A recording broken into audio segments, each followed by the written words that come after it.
as our co-host today, but every day as we work together to build partnerships among our governments, businesses, and people.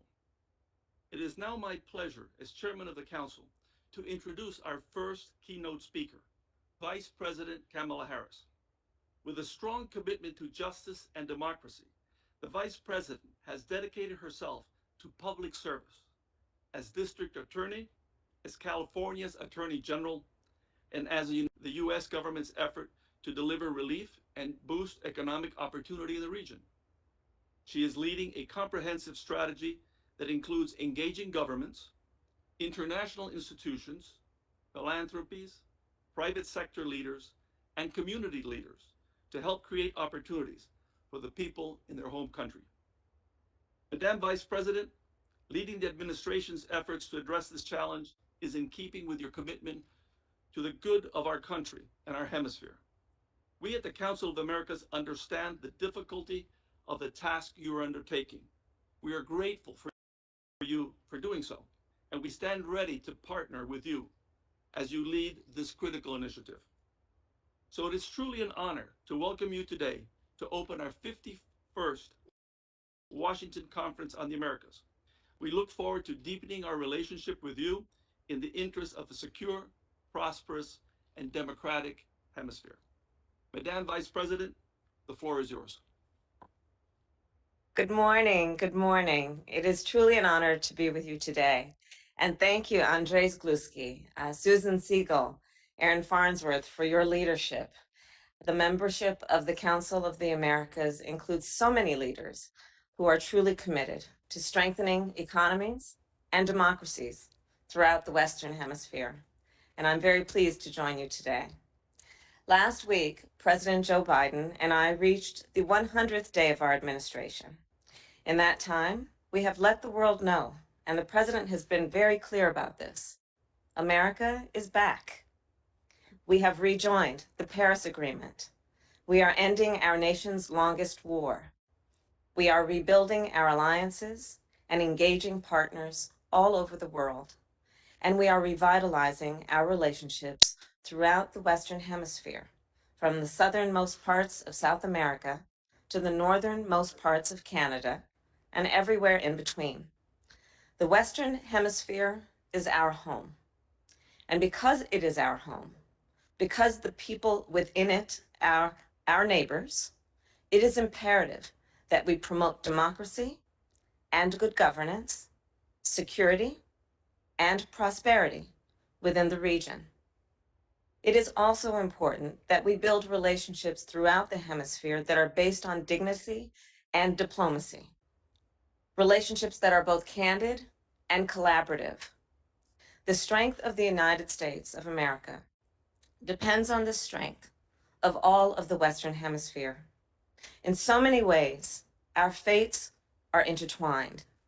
That is especially true of Latin America, one of our fastest growing trade partners. To be sure, our relationship with Latin America is bigger than trade, and our relationship is incredibly complex and at times has been incredibly complicated. Today, I want to make clear that our administration firmly believes in the potential of the region and in the power of the people of the region. Latin Americans are shaping their own future. They are writing their own story. They hold the pen. As I see it, our role is to read those words, take them in, and help however we can as Latin America writes its own next chapter. Put another way, the United States is committed to supporting the vision of the people in the region, in their need for relief, in their hope for opportunity, in their calls for justice. 8 years ago, President Joe Biden addressed this conference. Then Vice President, he led our nation's diplomatic efforts within the Northern Triangle and with Mexico. Recently, he asked me to take the lead. This is a priority for our nation and a role that I take very seriously. We are all well aware of the immediate situation. The citizens of El Salvador, Guatemala, Honduras are leaving their homes at alarming rates. But there's a fundamental truth behind that headline. People in the region do not want to leave their homes. They do not want to leave the communities they have known their entire lives, the church they go to every Sunday, the park they take their children to, their friends, their family, their community. I do believe they leave only when they feel they must. And I'm thinking about people whose homes have been washed away by hurricanes, people who are parents who have sons who have been threatened by drug cartels, people who have daughters who have been targeted by human traffickers, people who do not have enough to eat, people who are out of work, people who have lost hope. And that's why they leave home and come to the United States. They are suffering, they are in pain. Many are experiencing unimaginable anguish. So we want to help. Our administration wants to help. We want to pick back up the kind of work President Joe Biden started when he was vice president. We want to help people find hope at home. And so we are focused on addressing both the acute factors and the root causes of migration. And I believe this is an important distinction. We must focus on both. First, the acute factors, the catastrophes that are causing people to leave right now, the hurricanes, the pandemic, the drought, and extreme food insecurity. And then there are the long-standing issues, the root causes. And I'm thinking of corruption, violence, and poverty, the lack of economic opportunity, the lack of climate adaptation and climate resilience, the lack of good governance. Just this weekend, we learned that the Salvadoran parliament moved to undermine its nation's highest court. An independent judiciary is critical to a healthy democracy and a strong economy. On this front, on every front, we must respond. So there is much work that needs to be done to combat violence in the Northern Triangle, violence against Afro-descendants, violence against Indigenous people, violence against LGBTQ people, violence against young people, violence against women. And I've spent much of my career defending survivors of sexual assault and domestic violence. I have fought for the equality and the safety of every group I just named. And I believe, as I know all of you do, that we must stand up for the basic human rights of all people. And when those rights are violated, I will say it again, we must respond. In El Salvador, in the face of violence, we must focus on high crime areas and give young people alternatives to gang recruitment. In Honduras, in the wake of hurricanes, we must deliver food, shelter, water, and sanitation to the people.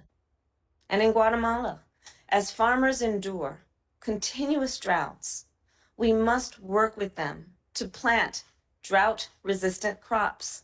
We must also help them and help women farmers increase their harvests. This work makes a difference. However, no matter how much effort we put in on curbing violence, on providing disaster relief, on tackling food insecurity, on any of it, we will not make significant progress if corruption in the region persists. If corruption persists, history has told us it will be one step forward and two steps back. And we know corruption causes government institutions to collapse from within, preventing people from getting their children educated, from getting a business started, from getting a fair trial. In the Northern Triangle, We also know that corruption prevents us from creating the conditions on the ground to best attract investment. And around the world, we know that corruption inhibits shared prosperity. In fact, the global cost of corruption is as much as 5% of the world's GDP. 5%. The work from combating corruption to combating climate change will not be easy. And it is not new. And it could not be more important. And it will take all of us. All of us. The United States cannot do it alone. With all of us gathered here today, I'm very hopeful about what we can accomplish together. Our administration is implementing a comprehensive strategy with governments and international institutions, the private sector, foundations, and community organizations. The idea here is that our work will be coordinated and that every sector will have a role to play. First, regional governments. Governments in the region can take on corruption, lift up their communities, and provide safety and security for their citizens. For instance, last week I had a bilateral meeting with the Guatemalan president, and we agreed to strengthen cooperation to shut down human traffickers and smugglers. In just a few days, I will meet virtually with the president of Mexico.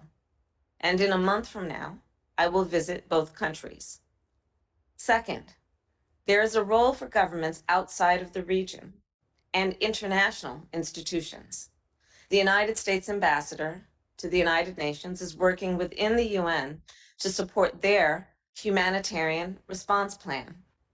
I've also spoken with world leaders from Canada, Finland, Ireland, Japan, about partnering with us to help the Northern Triangle.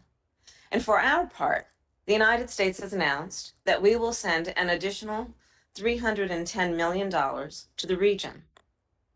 Departments and agencies across our federal government are joining in this effort. The United States Department of Commerce is planning a virtual trade mission. Our agricultural department is increasing food assistance. USAID has deployed a disaster assistance response team. And as I had told our cabinet secretaries, we must be ambitious and deliberate. We must also be proactive, not just in the Northern Triangle, but across Latin America. Third, we must think beyond government. I've spoken with foundation leaders who have been sending support to the region for a long time and are now prepared to do more. I've also been engaging with a number of businesses in the United States and business leaders in the United States about their interest in investing in the region and the barriers that may stand in their way. Private sector investments can create jobs and speed up progress. Meanwhile, community organizations can help us implement a place-based approach, targeting those communities that have been hardest hit. Community organizations will also help us to restore hope.